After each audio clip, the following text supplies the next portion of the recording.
નમસ્કાર મિત્રો, આપ સૌનું સ્વાગત છે આપણા પોતાના ચેનલ પર, જ્યાં આપણે જમીન, કાયદા, ઇન્વેસ્ટમેન્ટ અને સરકારી યોજનાઓ વિશે સાચી માહિતી લઈએ છીએ. આજનો વિષય છે ગામની જમીનમાં ઇન્વેસ્ટમેન્ટ કરવી યોગ્ય છે. બધાને લાગે છે કે શહેરની જમીન ખરીદવી વધુ નફાકારક છે, પણ છેલ્લા કેટલાક વર્ષોમાં ગામની જમીન શહેર કરતાં પણ વધારે ફાયદાકારક સાબિત થઈ છે. આ વિડીયોમાં આપણે જાણીશું ગામની જમીનનું વર્તમાન પરિસ્થિતિ, રોકાણના ફાયદા અને જોખમો, કાયદાકીય નિયમો, સફળ ઉદાહરણો અને ભવિષ્યના ઇન્વેસ્ટમેન્ટ માટે યોગ્ય વિસ્તારો. ચાલો વિગતવાર શરૂ કરીએ. બીજું, હાલની સ્થિતિ ગામની જમીનનું વાસ્તવિક ચિત્રની વાત કરીએ તો છેલ્લા 10 વર્ષમાં શહેરની જમીનની કિંમત સરેરાશ 250 વધી છે, પણ આશ્ચર્ય એ છે કે ગામની આસપાસના વિસ્તારોમાં પણ સરેરાશ 200%થી વધુ વધારો નોંધાયેલો છે. શહેરની હદો હવે ગામ સુધી પહોંચી ગઈ છે. રસ્તા, મેટ્રો, ઇન્ડસ્ટ્રીયલ ઝોન અને સ્માર્ટ વિલેજ યોજના ગામ સુધી પહોંચી રહી છે. એટલે આજે જે ગામ છે, કાલે એ શહેરનો ઉપનગર બનશે અને એ જ ઇન્વેસ્ટમેન્ટનો સાચો સમય છે. ત્રીજું, શા માટે ગામની જમીનમાં રોકાણકાર વધતું જાય છે? શહેરનો વિસ્તાર, અર્બન એક્સપેન્શનથી શહેરો ગામ સાથે જોડાઈ રહ્યા છે. ઉદાહરણ તરીકે અમદાવાદથી ધોળેરા વચ્ચેના ગામોમાં જમીનના ભાવમાં છેલ્લા 3 વર્ષમાં 70% વધારો. બીજું, ઇન્ફ્રાસ્ટ્રક્ચર વિકાસ, રસ્તા, પાણી, વીજળી અને ઇન્ટરનેટ જેવી સુવિધાઓ ગામમાં પહોંચતા રોકાણકારો માટે વિશ્વાસ વધ્યા છે. સરકારી યોજના, સ્માર્ટ વિલેજ, ગતિ શક્તિ મિશન, PM ગ્રામ સડક યોજના, આ બધું ગામને વિકાસ તરફ જઈ રહ્યું છે. તો ખેતી પ્લસ રોકાણ ડબલ ફાયદા. ખેતી કરી શકાય એવી જમીન એટલે નિયમિત આવક પ્લસ લાંબા ગાળે ભાવ વધારો. ટુરિઝમ અને રિઝોર્ટ તક, શહેરના લોકો હવે ગામની શાંતિમાં રોકાણ કરે છે. ફાર્મ હાઉસ, રિઝોર્ટ અને એગ્રો ટુરિઝમ ઉદ્યોગ તેજી પર છે. આ બધા કારણો મળીને ગામની જમીન હવે સસ્તી સંપત્તિ નહીં રહી, પણ સ્માર્ટ એસેટ બની ગઈ છે. ચોથું, ગામની જમીનના પ્રકારો. પહેલું, ખેતીની જમીન.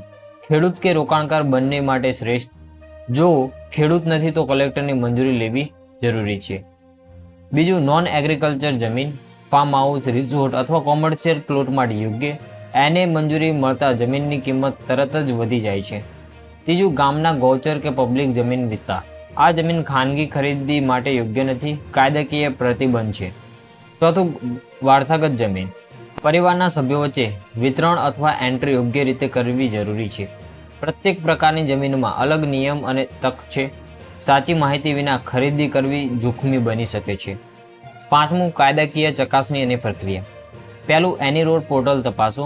7/8 નકલ, એન્ટ્રી સ્ટેટસ અથવા ઓનર નેમ બધું ઓનલાઈન જોઈ શકાય છે.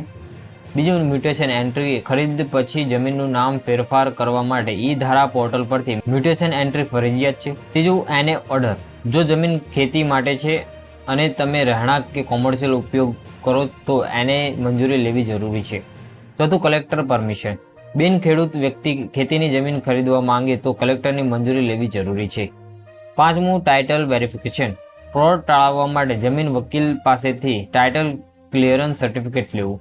આ બધા પગલાં તમને કાયદેસર રીતે સુરક્ષા આપે છે. છઠ્ઠું, રોકાણકારના ફાયદા અને નફાની સંભાવના. પહેલું, ઓછી કિંમતમાં મોટું રિટર્ન. શહેરની સરખામણીએ 10 ગણો ઓછું રોકાણ અને 3-5 વર્ષમાં ડબલ રિટર્ન. બીજું, ખેતીથી કમાણી.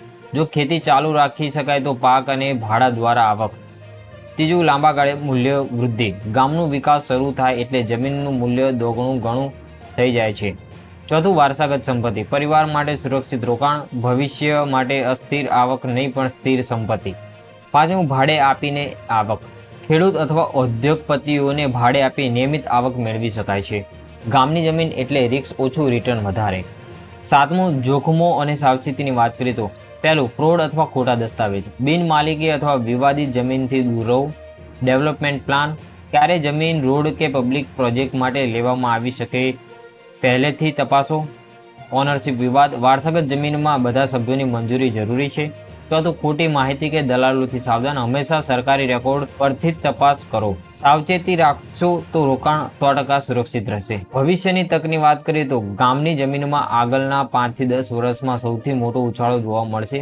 ગુજરાતમાં ખાસ કરીને ધોળેરા, રાજકોટ, વડોદરા, ભરૂચ, સુરત આસપાસના ગામોમાં મોટી તક. સ્માર્ટ વિલેજ અને ડિજિટલ લેન્ડ સિસ્ટમથી પારદર્શક વ્યવહાર. આ સમય છે ઇન્વેસ્ટમેન્ટ ટુડે, પ્રોસ્પર ટુમોરો. તો મિત્રો, આ હતી સંપૂર્ણ માહિતી. ગામની ગામની જમીનમાં ઇન્વેસ્ટમેન્ટ કરવી યોગ્ય છે? જવાબ છે હા. જો તમે જાણકારીપૂર્વક અને કાયદેસર રીતે રોકાણ કરો તો ગામની જમીન આજના સમયમાં સૌથી સારી લાંબા ગાળાની સંપત્તિ બની રહી છે. શહેરો ફેલાઈ રહ્યા છે, વિકાસ વધી રહ્યો છે અને જમીનની કિંમત સતત ચડી રહી છે. જો વિડીયો ઉપયોગી લાગ્યો હોય તો લાઇક કરો, કોમેન્ટ કરો. હું પણ ગામની જમીનમાં રોકાણ કરવા તૈયાર છું. સબસ્ક્રાઇબ કરો જમીન અને કાયદા વિષયક નવી માહિતી માટે. Thank you for watching the video. મળીએ એક નવા વિડીયો સાથે.